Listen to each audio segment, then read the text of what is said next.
Everyone, welcome to my YouTube channel. So आज का हमारा टॉपिक है एटॉमिक स्ट्रक्चर, जिसमें हम लोग आज सीखेंगे रेडियल डिस्ट्रीब्यूशन प्लॉट्स। अब अगर हम लोग इस पिक्चर को देखें तो यहाँ पर हमें क्या दिखता है, यहाँ पर ये हमारा पिक्चर फॉर 1s ऑर्बिटल और 2s ऑर्बिटल। ठीक है, 1s ऑर्बिटल हमें कुछ ऐसी दिखाई देती है और 2s ऑर्बिटल हमें कुछ ऐसी दिखाई देती है। अब ये जो जगह है, ये जो शेडेड रीजन है, यहाँ पर है आपका इलेक्ट्रॉन्स, यहाँ पर है आपके इलेक्ट्रॉन्स। ये जो शेडेड रीजन है ये आपको बताते हैं कि यहाँ पर इलेक्ट्रॉन्स प्रेजेंट है, और ये जो वाइट रीजन है यहाँ पर इलेक्ट्रॉन्स आर एब्सेंट। यहाँ पर इलेक्ट्रॉन्स की फाइंड करने की प्रोबेबिलिटी एकदम जीरो है, इलेक्ट्रॉन्स आर एब्सेंट। सो जहाँ पर इलेक्ट्रॉन्स प्रेजेंट नहीं होते वहां पर उन जगह को हम लोग कहते हैं नोड्स। ये होते हैं हमारे नोड्स। ठीक है, ये होते हैं हमारे नोड्स। अब रेडियल डिस्ट्रीब्यूशन प्लॉट्स होते हैं कि इन सारे पिक्चर्स को अगर हम लोग एज ग्राफ हम लोग अगर इसको प्लॉट करें तो उस चीज को हम लोग कहेंगे रेडियल डिस्ट्रीब्यूशन प्लॉट्स। ठीक है, तो अब ये ग्राफ जो होते हैं विथ रिस्पेक्ट टू आर होते हैं और यहाँ पर ये शाई होता है।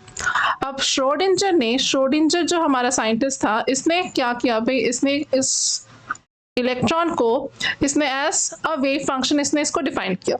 ठीक है, एच शाई इक्वल्स टू ई शाई उसने एक इक्वेशन दिया, जहां पर ये हमारा एक ऑपरेटर होता है जिसे हम लोग कहते हैं हैमिल्टोनियन।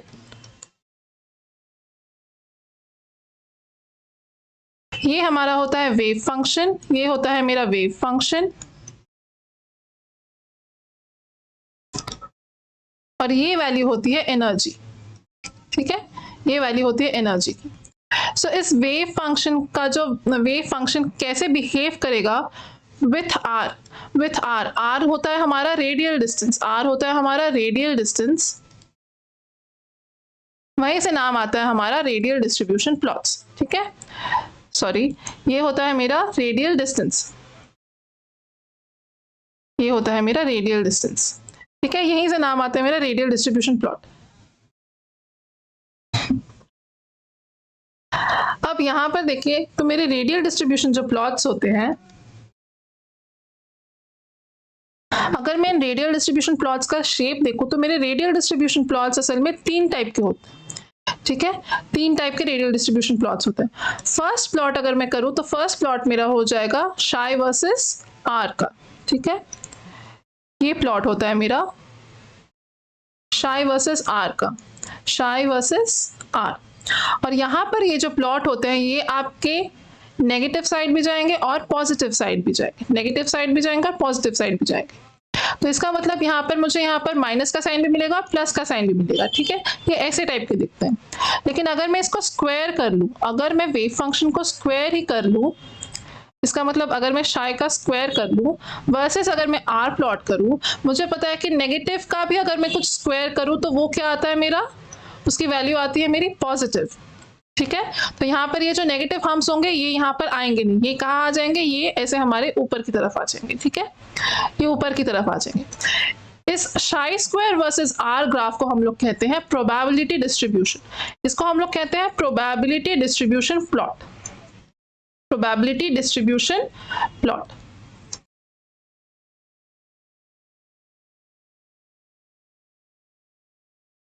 ठीक है, प्रोबेबिलिटी डिस्ट्रीब्यूशन प्लॉट्स।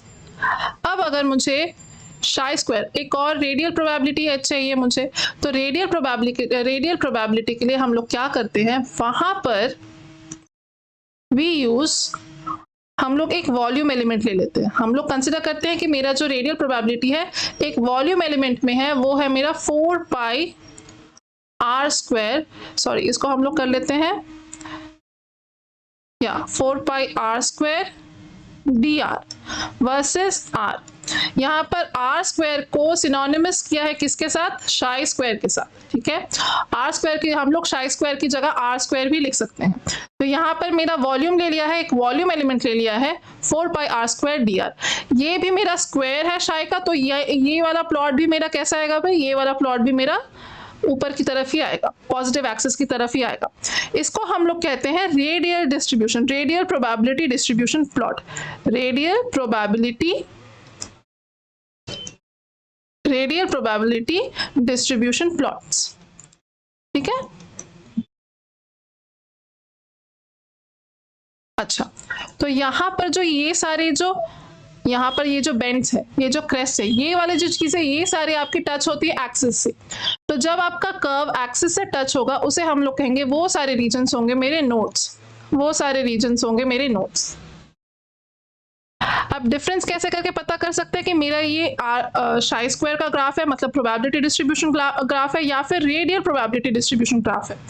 तो वो हम लोग कैसे करते हैं, जनरली जो मेरा प्रोबेबिलिटी डिस्ट्रीब्यूशन ग्राफ है फॉर एस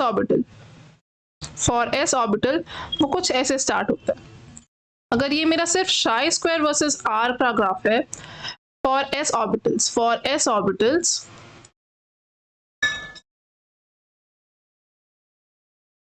तो वो कुछ ऐसे स्टार्ट होगा, ठीक है, ऐसे स्टार्ट होगा।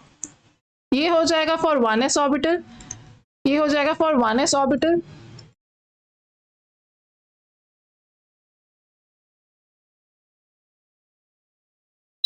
ठीक है। 1s ऑर्बिटल में नोड्स कितने हो जाएंगे मेरे, नोड्स हो जाएंगे मेरे 0। अच्छा, अगर हमें नोड्स पता करने तो नोड्स कैसे पता करेंगे, मेरे पास 4 क्वांटम नंबर्स हैं, n, l, ml और ms, ठीक है, 4 क्वांटम नंबर्स होते हैं। नोड सिर्फ मुझे ये n और l ही बताते हैं, प्रिंसिपल क्वांटम नंबर और एजिमुथल क्वांटम नंबर। तो इसे हम लोग कैसे करके पता करेंगे, अगर मुझे पता करने हैं मेरे एंगुलर नोड्स, तो मेरे एंगुलर नोड्स होते हैं मेरे l, और मेरे रेडियल नोड्स होते हैं मेरे n माइनस l माइनस 1, और टोटल नोड्स हो जाएंगे फिर मेरे l प्लस n माइनस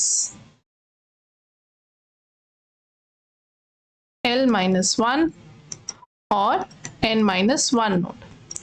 तो मेरे 1s ऑर्बिटल के लिए नोड्स हो जाएंगे 0। सिमिलरली अगर मैं चाहूं मेरे 2s का मुझे बनाना है, तो फिर 2s मेरा कैसा बन जाएगा, 2s मेरा बन जाएगा कुछ ऐसे। 2s में मेरे नोड्स कितने हो जाएंगे, क्योंकि ये मैं विथ रिस्पेक्ट टू r कर रही हूं, तो ये होगा मेरा रेडियल डिस्टेंस, इसका मतलब मुझे रेडियल नोड्स पता करने हैं। तो 2s के लिए मेरा कुछ ऐसे बनेगा,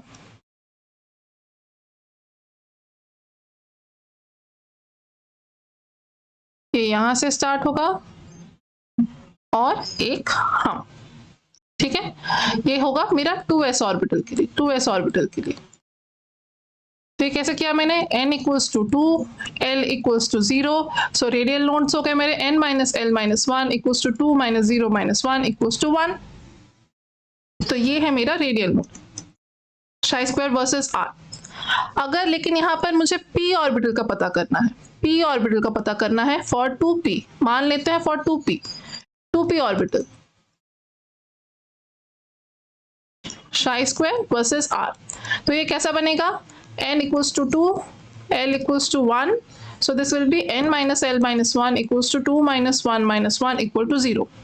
so अब ये ग्राफ कैसा बनेगा, ये ग्राफ मेरा कुछ ऐसे बनेगा, यहां से सीधा एंड देन से, ठीक है। s ऑर्बिटल में हम ये पहले एक्सपोनेंशियली डाउन गिरता है, और यहां पर अगर मुझे p ऑर्बिटल का बनाना है तो कुछ ऐसे जाएगा, ये है फॉर 2p। अब अगर मुझे रेडियल प्रोबेबिलिटी डिस्ट्रीब्यूशन फंक्शन पता करना है, इसका मतलब 4 पाई r स्क्वायर वॉल्यूम एलिमेंट के साथ अगर होगा, तो वो ग्राफ्स कैसे बनेंगे, उन ग्राफ्स में बस एक ही चेंज होगा कि अगर मेरा ग्राफ 1s ऑर्बिटल का है तो ये बन जाएगा मेरा 4 pi square r square dr versus r, तो ये बनेगा मेरा कुछ ऐसे 1s ऑर्बिटल के लिए, ये है मेरा 1s ऑर्बिटल, ठीक है। अगर मुझे 2s ऑर्बिटल बनाना है तो ये बन जाएगा मेरा कुछ ऐसे, 2s ऑर्बिटल मतलब रेडियल नोड्स 1, तो ये कुछ ऐसे बनेगा, पहले छोटा उसके बाद बड़ा, ये बन गया मेरा 2s ऑर्बिटल। 2p ऑर्बिटल का अगर मुझे बनाना है तो मैं कैसे बनाऊंगी, अगर मुझे चाहिए 2p ऑर्बिटल तो ये कुछ ऐसा बन जाएगा, रेडियल नोड्स मेरे सेम होंगे, सिर्फ डिफरेंस क्या होगा, डिफरेंस होगा सिर्फ इसके शेप में।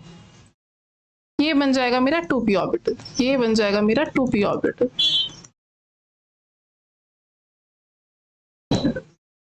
4 pi square r square d r versus ये हो गया मेरा आर, ठीक है, 2p ऑर्बिटल पर। ओके, तो अब आते हैं हमारे क्वेश्चंस पर। हमारा फर्स्ट क्वेश्चन है the electrons are more likely to be found. अब इलेक्ट्रॉन्स यहाँ पर कहाँ पर, ये तो मेरा सिंपल सा ग्राफ है, यहाँ पर शाई वर्सेस एक्स का ग्राफ है, नेगेटिव साइड पॉजिटिव साइड दिया हुआ है। ये हमारा क्या बताता है, ये बताता है मेरा नोड, ठीक है। तो इलेक्ट्रॉन्स कहाँ पर होंगे, electrons will be in the region of A से लेकर सी तक।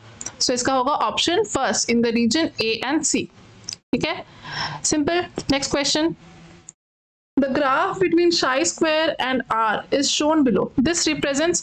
अब यहाँ पर देखिए, यहाँ पर आपके ग्राफ कहाँ से स्टार्ट हो रहे हैं, यहाँ पर ग्राफ आपका एक्सपोनेंशियली डाउन हो रहा है, तो इसका मतलब ये कौन सा होगा, ये मेरा कोई s ऑर्बिटल होगा।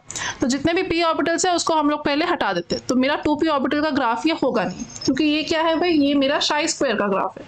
chi स्क्वायर का ग्राफ s ऑर्बिटल के लिए ऐसे स्टार्ट होता है, ठीक है।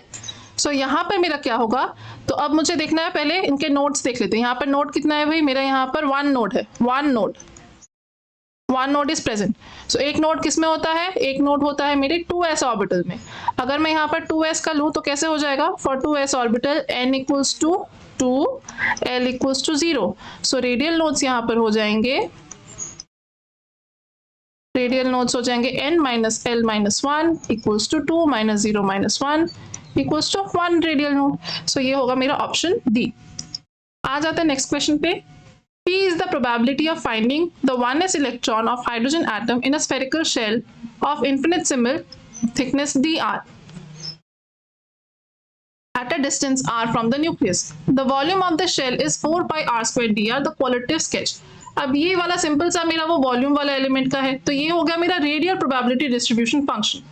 अब यहाँ पर बताया गया है मेरा ये किसका होना चाहिए, 1s का। ये वाला ग्राफ मुझे पता करना है, ये 1s का। तो इसका स्टार्ट कैसे होता है, अगर मेरे पास 4 पाई आर स्क्वायर, ये p किसको बताते हैं, p equals to 4 pi r square d r, ठीक है। तो 4 pi r square d r versus r का अगर मैं ग्राफ करूं for 1s orbital, for 1s orbital, तो ये कौन सा वाला ग्राफ हो जाएगा, ये वाला ग्राफ होगा मेरा, ये वाला, क्योंकि ये यहाँ पर कौन सा ग्राफ बता रहा है, this graph shows chi square, ये वाला chi स्क्वायर वर्सेस r का ग्राफ हो गया, ठीक है। और ये वाला तो मेरा होगा ही नहीं, क्योंकि यहाँ पर एक नोड प्रेजेंट है। सो ये वाला हो गया मेरा 2s का ग्राफ, 2s का ग्राफ हो गया। अब ये वाला जो ग्राफ है ये वाला होगा नहीं, क्यों, क्योंकि मेरा जो वेव फंक्शन है, ये जो chi जो वेव फंक्शन है, this is exponential in nature, ये एक्सपोनेंशियल वेव फंक्शन है, ये एक्सपोनेंशियल वेव फंक्शन है। और exponential wave functions are never zero, exponential wave functions are never ending, ठीक है। Exponential wave functions can not be zero. So यहाँ पर ये क्या हो रहा है, जीरो हो जा रहा है, तो ये वाला ग्राफ मेरा रॉन्ग हो गया। मेरा करेक्ट आंसर कौन सा होगा, correct answer will be C. आ जाते हैं नेक्स्ट क्वेश्चन पे। The variation of radial probability density r square as a function of distance r of the electron from the nucleus for 3p orbital is. So यहाँ पर आ गया मेरा 3p orbital. सो 3p orbital के लिए क्या हो जाएगा भाई, 3p ऑर्बिटल के लिए n equals to 3, l will be 1। So मेरे रेडियल नोड्स हो जाएंगे n minus l minus 1 equals to 3 minus 1 minus 1 equals to 1 radial node, एक रेडियल नोड। सो एक रेडियल नोड कहाँ पे है, एक रेडियल नोड यहाँ पर है, यहाँ पर है और यहाँ पर है, लेकिन ये वाला होगा नहीं, क्योंकि आर स्क्वायर वर्सेस आर का ग्राफ है। सो ये किसके लिए हो जाएगा, ये हो जाएगा मेरे 2p ऑर्बिटल के लिए। सो ये वाला मेरा गलत हो गया। नेक्स्ट देख लेते हैं, ये वाला तो होगा ही नहीं, ये हो गया 1s ऑर्बिटल के लिए, ये भी गलत हो गया। अब यहाँ पर आते दो ग्राफ्स है, तो जब ग्राफ स्टार्ट हो रहा था तो कैसा हो रहा था, ग्राफ जब जाता है तो पहले छोटा वाला होगा, छोटा वाला हम, देन बड़ा वाला हम, ठीक है। सो ग्राफ ऐसे होगा। सो ऑप्शन कौन सा होगा करेक्ट वन, ऑप्शन करेक्ट होगा मेरा ऑप्शन डी। आ जाते हैं हमारे लास्ट क्वेश्चन पे। अभी ये क्या बोल रहा है, यहाँ पर ये बड़ा सा एक टेबल दिया गया है, यहाँ पर क्या बोल रहे हैं, यहाँ पर है आपके इंफॉर्मेशन दिए गए हैं, spherical polar coordinates r, theta and phi of the electron, characterized by quantum numbers दिए गए हैं n, l and ml, r is the distance from the nucleus, theta is the co-latitude and phi is the azimuth. In the mathematical functions given, z is the atomic number and a0 is the Bohr radius. आपको सारी information दी गई है। तो यहाँ पर first question क्या है, for helium plus ion the only incorrect combination is. अभी मुझे यहाँ पर कुछ देखना ही नहीं है, फर्स्ट मैं देखूंगी कि कौन सा इनकरेक्ट है, कौन सा ये बैठ रहा है। अब ये मेरा जो है ये दिया गया है आपका वेव फंक्शन, पूरा का पूरा वेव फंक्शन दिया गया है। तो आपको ये याद रखना है, थीटा जहां पे भी होगा, थीटा की पार्ट अगर आती है तो थीटा हमेशा बताता है क्या, थीटा बताता है मेरा एंगुलर पार्ट, थीटा हमेशा एंगुलर पार्ट बताता है, ठीक है। अब एंगुलर नोट, एंगुलर पार्ट से मुझे क्या मिलता है, एंगुलर पार्ट से मिलता है मुझे एंगुलर नोट। एंगुलर नोट कौन बताता है, एंगुलर नोट बताता है मेरा l, principal quantum number, sorry angular momentum quantum number और एजिमुथल क्वांटम नंबर एल। मुझे यहाँ पर क्या चाहिए, रेडियल नोट्स चाहिए। क्यों, क्योंकि यहाँ पर क्या दिया गया है, helium plus ion, helium plus ion, तो इसका मतलब मुझे 1s या 2s, सिर्फ यही कंसर्न है, ठीक है। तो हम पहले देख लेते हैं यहाँ पर कौन सा इनकरेक्ट स्टेटमेंट है। अगर मैं यहाँ पर देखूं ऑप्शन सी, तो ऑप्शन सी क्या दिखा रहा है, ऑप्शन सी हमें बता रहा है कि यहाँ पर ये मेरा इनकरेक्ट होगा। कैसे, क्योंकि ये है मेरा 1s ऑर्बिटल, ये क्या बता रहा है ऑप्शन 3 में, यहाँ पर एक एंगुलर पार्ट है। तो 1s का मुझे पता है 1s में कोई एंगुलर नोड्स नहीं होते, क्योंकि 1s में l की वैल्यू क्या हो जाती है, फॉर 1s एल क्या हो जाता है मेरा 0। लेकिन ये थीटा क्या बता रहा है कि यहाँ पर एक एंगुलर पार्ट है। सो ये वाला कॉम्बिनेशन मेरा गलत हो जाएगा। आ जाते हैं मेरे लास्ट क्वेश्चन पे, for the given orbital in column 1 the only correct combination for any hydrogen like species is. So यहाँ पर ये वाला होगा मेरा फर्स्ट ऑप्शन। फर्स्ट ऑप्शन ये कैसे हो रहा है, क्योंकि यहाँ पर मैं देखूं ये मेरा है 2s ऑर्बिटल, 2s ऑर्बिटल में नेक्स्ट क्या दिखा रहा है, यहाँ पर 1 रेडियल नोड और यहाँ पर p। सो यहाँ पर एक नोड है, ठीक है। 2s ऑर्बिटल में मुझे पता है 1 रेडियल नोड होगा, ठीक है। क्यों, क्योंकि 2s n minus l minus 1 अगर करे तो ये हो जाएगा 2 minus 0 minus 1 equals to 1 radial node. So मेरा करेक्ट कॉम्बिनेशन कौन सा होगा, 2 2 एंड p। सो आज के लिए मैं इतना ही रखूंगी, मिलते हैं नेक्स्ट क्लास में। If you like this video please do like, share and subscribe. Thank you so much.